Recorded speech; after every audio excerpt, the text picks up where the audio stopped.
Joko nauhoittaa? Juu. No niin, tässä käydään nyt läpi Schneider Electric ELC painikkeen, moduulin ja ilmasimen ohjelmointi.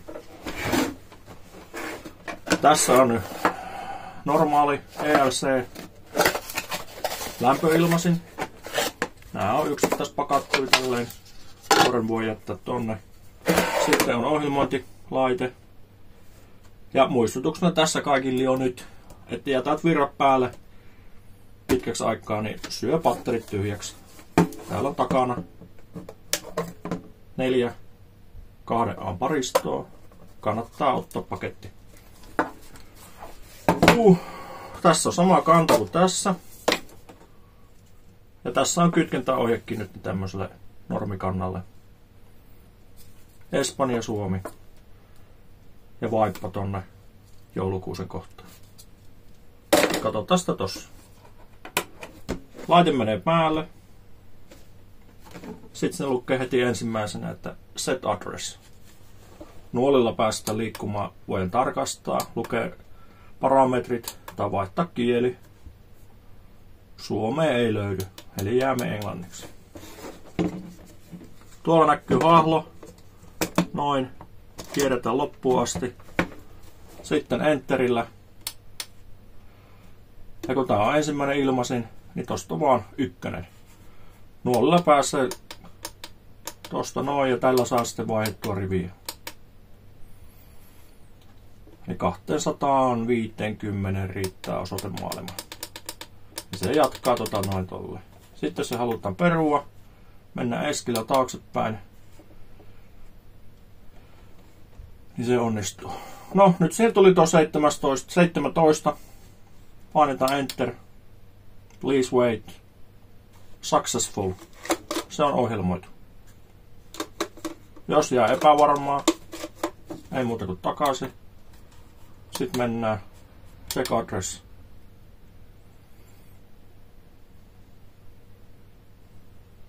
Sieltä näkyy 17. Tämä on nyt ohjelmoitu. Täällä on tämmönen kolo. Tähän voi kirjoittaa tussilla, vaikka jos tekee useamman kerrallaan, niin sen numero 017. Ja kannattaakin, jos saa pistettämään, niin varmasti unohtuu. Ja sitten toinen asia näiden ilmaisimien ohjelmoinnissa, niin täällä on tämmönen ID-koodi. Niin tää on sitten käyttöönottajalle. Otetaan tämä tästä. Näin. Toinen osa jää tänne varmistukseksi, jos on osoite hukassa. Ja tämä ID-koodi laitetaan kuvassa siihen kohtaan, mihin tämä ilmasin laitetaan. Ja liimataan siihen sitten vaan. Noin. Tämä on sen jälkeen asennettavissa, valmis kentän puolelta. Eli sitten kierretään samalla tavalla. Tuolla holkki. Noin. Kunnossa. Sitten tämä osoitteen merkkaaminen. Tästä on nyt ollut montaa, mutta tämä on varmistettu nyt tarkastuslaitoksilta. Osoite merkitään kiinteästi. Ei päälle, ilmasimen sivuun, ei. Aina osoitteen tähän ilmasimen kantaan tai kattoon, jos se saa kiinni siihen. Ei ilmasimeen. Silloin kun sä sitten vaihdat ilmasimen jossain kohtaa, missä se osoite nyt on. Ei ole. Eli näin. Tästä on tullut uusi malli, korkeampi, ja sitä ruvetaan käyttämään heti, kun niitä on meillä on jo kohteissa, missä on osoitelätkä. Ei voi erehtyä. Mutta tätä ei laiteta siihen.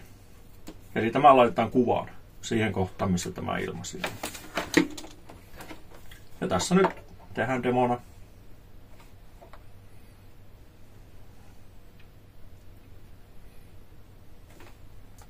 Vaikka silmukka 01 kuvasta näkee sen. Pistän piste siihen. Anteeksi, nyt meni pilkku.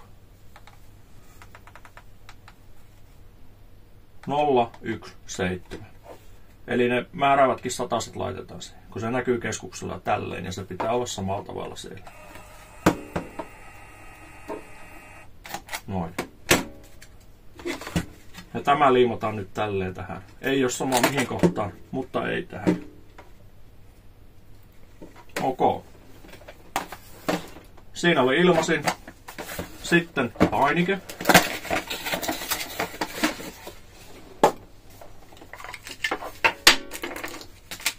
Täällä on sama homma. On QR-koodi. Tämä siihen kohtaan, mihinkä laitetaan painike. Otetaan tästä tämä vihreä liiti irti. Tulee mukana tämmönen USB roikan näköinen.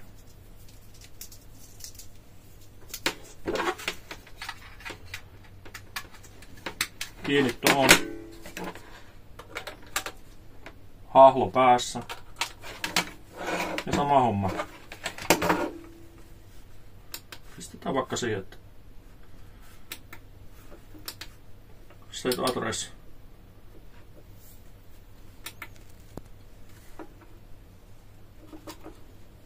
Ja heti ilmoittaa patterit loppu. Tää syö patterit. En tiedä miksi. Pistetään tähän sitten vaikka 2. Ja sitten enter. Successful. Tämä on nyt 002. Painikkeessa tämä voidaan, kun tämä on kiinteästi asennettu ruuveilla, niin se voidaan pistää tähän etupuolelle. Tai kylkeenkin. Olen nähnyt semmosia. Täällä tulee mukana avain. 3 sakarainen ja sitten tämmönen hahlo. Tämä sopii tänne. On välistä vähän piukka. Noin. Kansi aukeaa. Lähtee muovi irti. On nämä ruuvit, mitkä sopii tähän. Eli saadaan se tähän pinta-asennuskoteloon. Ja sitten huomioitavaa tässä takaisin asennuksessa.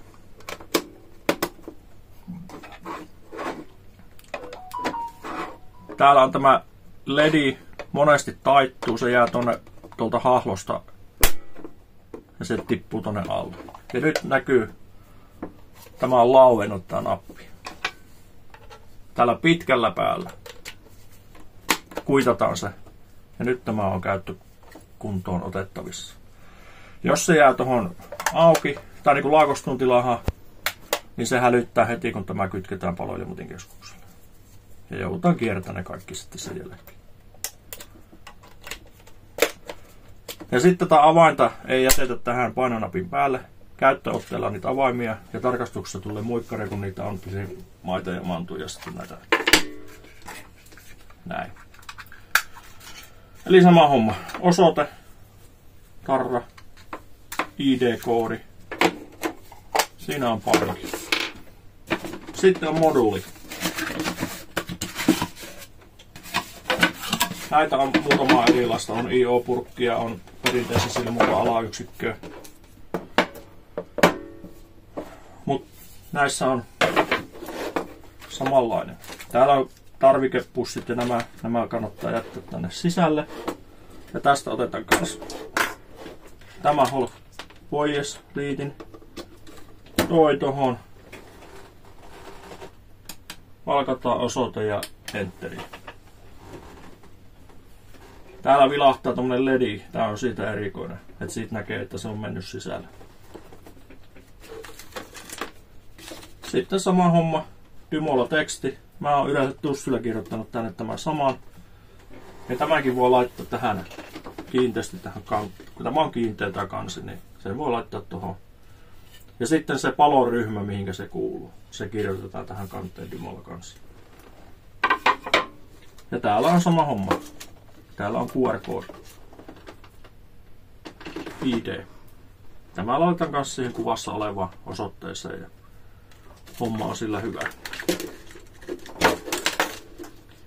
Nämä kaikki osoiteyksiköt tarvii sisäisen jännitesyötön. Sen voi kytkeä täältä silmukasta. Kaikissa silmukoiden kulkusuunnalla ei ole väliä. Voi kytkeä tuloon menoa ihan miten päin vaan. Kunhan silmukka on ehjä loppuun asti. Tämmönen.